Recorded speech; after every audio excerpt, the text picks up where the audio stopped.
कल शाम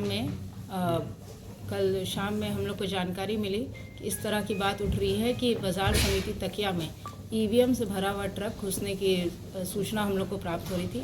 ये सूचना प्राप्त होने के पश्चात हम लोग के द्वारा हम लोग वहाँ पहुँचे और वहाँ पे पाया गया कि एक ट्रक जो है वो बाज़ार समिति में 759 में घुसा था। उसका पुलिस के द्वारा प्रॉपर चेकिंग करके लॉगबुक एंट्री किया गया था। लॉगबुक एंट्री में उसमें लिखा हुआ था कि खाली बक्सों से भरा ट्रक है। उसके पश्चात वहाँ पे जो अभ्यर्थी, उनके जो कैंडिडेट्स, उनके जो ऑथराइज्ड वहाँ पे पर्सनल थे, वो लोग भी उपस्थित थे। उनके समर्थक भी एक भारी संख्या में वहाँ उपस्थित थे। उन सभी के समक्ष उस ट्रक को खोला गया और उस ट्रक का में बहुत सारे स्टील के डब्बे पाए गए। हर एक डब्बा निकाला गया वीडियोग्राफी में और वहाँ पे उपस्थित अभ्यर्थियों के समक्ष सारे डब्बे खाली पाए गए। एक एक करके पूरा ट्रक को जांच करके फिर पुनः उसी ट्रक में सारे बक्से फिर रख दिए गए और ट्रक को बाजार समिति में रख दिया गया। तो वहाँ पे सारे अभ्यर्थियों के समक्ष ये स्पष्ट हो गया कि जो ईवीएम से भरा हुआ ट्रक घुसने की जो सूचना थी वो असत्य था और इस तरह का कोई अफवाह जो है ना उड़ाया जाए, क्योंकि स्थिति बहुत ही अभी संवेदनशील है। कल हमारी काउंटिंग है, तो स्थिति वहाँ पे विधि व्यवस्था नियंत्रण के लिए भ्रामक अफवाहों का खंडन करने के लिए प्रेस वार्ता बुलाया गया। धन्यवाद। लेट से गाड़ी को 59 में एंटर की थी, जो रिकॉर्ड से देखा जा सकता है। और दूसरी बात है, वो ट्रक जो है जो हमारा स्ट्रॉन्ग रूम्स हैं, जो 7 स्ट्रॉन्ग रूम हैं, उससे 500 मीटर से अधिक दूरी पर ही खड़ी थी वो गाड़ी और वहीं पे खड़ी रही और उसके बाद उसकी जांच की गई। और वहाँ पे अभ्यर्थी जो मौजूद थे उनके द्वारा भी स्पष्ट रूप से बोला गया कि ट्रक खाली है, इसमें कोई संदेह की बात नहीं है।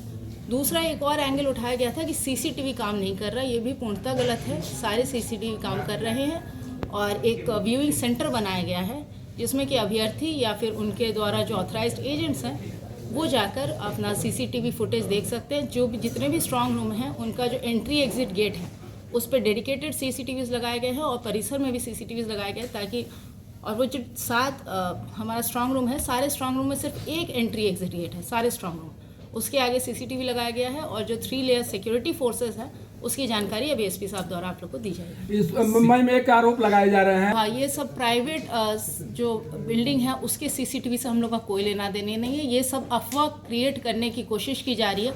उस ट्रक का एक सभी के समक्ष वहाँ पे उपस्थित वीडियोग्राफी भी है। जो अभ्यर्थी हैं उनके जो समर्थक थे वो गेट से इतना पास था कि समर्थकों द्वारा भी देखा जाता है। एक एक बक्सा उतारा गया, वो ट्रक पूर्णतः खाली था, हर बक्सा पूर्णतः खाली पाया गया है और वो ट्रक अभी भी वहीं पे बाजार समिति में प्रेजेंट है। आपको लगेगा और हमको जो लगेगा सो करेंगे और उनके द्वारा देखिए एकदम स्पष्ट है जो नियम है, क्योंकि अभी निर्वाचन आयोग का जो नियम है उसके तहत ही हम लोग बंधे हुए हैं और निर्वाचन आयोग का जो सारे नियम है उसका अक्षरशः अनुपालन किया जा रहा है। डीएमएम द्वारा बताया गया इसमें 3 लेयर की सिक्योरिटी है। फर्स्ट लेयर जो है जिला पुलिस है, उसके बाद बीसेप बिहार स्पेशल आर्म पुलिस है, उसके बाद सीएपी है और जो बीसेप का सिक्योरिटी है वहाँ से कॉर्डन है, वहाँ से पूरा सीसीटीवी का कैमरे का कवरेज है। तो ये जो वाहन की बात बताई जा रही है, जो लोग वहाँ थे उनके द्वारा भी बताया गया है, इस बात की पुष्टि की गई कि वाहन को जब से देखा गया है तब से उन लोगों ने उसको रोक के रखा। उन्होंने इस बात को की मांग की कि गाड़ी को बाहर नहीं निकाला जाए, हमारे सामने चेक किया जाए। जो उनके सामने चेक किया गया है, उस वाहन की प्रॉपर एंट्री की गई, वो भी उनके द्वारा सत्यापन किया गया। उसके बाद भी जो एंट्री हुई है, सारा एंट्री ऑन रिकॉर्ड है। और जो गेट जहाँ से बीसेप का है और स्ट्रॉन्ग रूम है वो कम्प्लीटली सीसीटीवी से कवरेज है, उसका non stop uninterrupted triple layer उस पर बैकअप है। जो स्क्रीन है उसके लिए अलग बैकअप है, सीसीटीवी के लिए अलग बैकअप है और वहाँ प्रॉपर कंट्रोल रूम है जहाँ अभिकर्ता जो उनके द्वारा ऑथराइज हो, कैंडिडेट्स उनके लिए रहने का भी इंतजाम है, जो वहाँ बैठ कर लगातार उसको देखते हैं।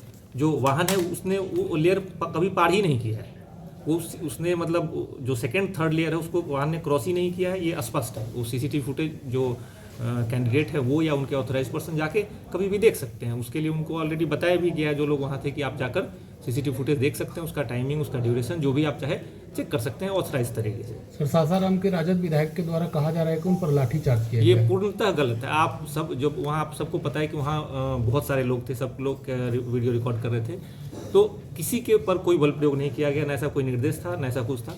वहाँ अर्धसैनिक बलों की जब कंपनी आई है, उनके आने पर उनके गाड़ी से उतरने पे कुछ लोगों में भगदड़ जैसी स्थिति उत्पन्न हुई, जो सीसीटीवी फुटेज भी कई न्यूज़ चैनल पे शेयर किया गया कि लोग भागते हुए दिख रहे हैं, लेकिन उसमें कहीं भी फुटेज में किसी पर बल प्रयोग करते हुए या किसी के साथ मारपीट या किसी के साथ अभद्रता जैसी कोई बात नहीं दिखाई दे रही है। वो कुछ ऐसा उस समय हालात हुआ कि लोग वहाँ से भागे, इसमें ये हुआ है, लेकिन किसी के साथ कोई बल प्रयोग या बदसलूकी ऐसी कोई बात बिल्कुल भी गलत है, न हम लोग की तरफ से ऐसा कोई निर्देश दिया गया, न ऐसी कोई घटना हुई है। धन्यवाद सर। सर एक और जानकारी मांगी जा रही है, जानकारी नहीं दी जा रही है, कई जगहों से बॉक्स लाए गए होंगे। सारी चीज़ों की एंट्री है, सारी चीज़ों का फुटेज है, जब से सीलिंग हुआ उससे पहले से। बिल्कुल जो अभ्यर्थी हैं और उनके जो ऑथराइज पर्सन है वो जाके सारा सीसीटीवी फुटेज देख सकते हैं, उसमें वो संतुष्ट हो जाएंगे। अगर उनको है कभी भी वो देखने के लिए तो स्वतंत्र है, उनके कैंडिडेट मतलब ऑथराइज पर्सन पहले से वहाँ है, अभी भी आप जाके देख सकते हैं, टाइम टैग ड्यूरेशन के साथ देख सकते हैं। अभी क्या स्थिति है सर, स्पॉट पर स्थिति क्या है अभी? स्पॉट की स्थिति है, सुरक्षा को और भी ज़्यादा मजबूत कर दिया गया है। जो पहले 3rd लेयर में सीएपीएफ को लगाया गया था, अब तीनों लेयर में सीएपीएफ को डिप्लॉय कर दिया गया है, और वहाँ जो वाहनों का जो परिचालन है उसको नियंत्रित तरीके से किया गया है। आप लोग को मैं स्पष्ट बात बता देता हूँ कि सारी चीज़ें ऑन रिकॉर्ड है। आपके जो कैमरे हैं, आप जो बाहर के कैमरे की बात बता रहे हैं, वो कैमरे, उस कैमरे में दिख रहा है कि कौन जा रहा है, क्या जा रहा है। वाहन को चेक किया गया, वाहन की एंट्री की गई है, उस वाहन के बाद भी जो चीज़ें गई हैं, जो लोग गए हैं, जो काम अंदर चल रहा है, उसमें उस सारी चीज़ों की एंट्री की गई है। सारी चीज़ें ऑन रिकॉर्ड है और सीएपीएफ के 3rd लेयर तक कोई बात पहुंची ही नहीं। तो किसी भी तरह के बहकावे में, कन्फ्यूजन में या किसी तरह के अफवाह पर ध्यान नहीं दें। तो इसलिए ये आप लोग से अनुरोध है, किसी तरह का अफवाह नहीं फैलाएं। लोग ये सवाल कर रहे हैं कि ट्रक को रात में लाने की क्या आवश्यकता है? रात या दिन की बात सवाल नहीं, जो काम है वो होना है। उसका टाइमिंग को लेकर आप वो अलग मैटर, उसको लेकर अलग से जांच भी की जा रही है कि वो लेट क्यों हुआ या फिर टाइम पे उसका टाइमिंग वैसा क्यों था, वो अलग मैटर है। लेकिन उसमें कोई वायलेशन या कोई सिक्योरिटी ब्रीच नहीं है। सिक्योरिटी होने की वजह से ही उसकी एंट्री करके जाँच करके तब उसको वहाँ रोका गया। लोगों ने रोका, गाड़ी रुक गई, इसमें ब्रीच क्या है? अगर इस तरह की बात सामने आई है तो इसके पीछे का मकसद क्या हो सकता है? क्या किन कारणों से इस तरह की बात सामने आई होगी? इसका पीछे कोई मकसद नहीं है। मकसद है पूरी पारदर्शिता है। आप आइए, सीसीटीवी कैमरा देखिए और संतुष्ट हो जाइए। समाचार संग्रह करने गए कुछ पत्रकारों के साथ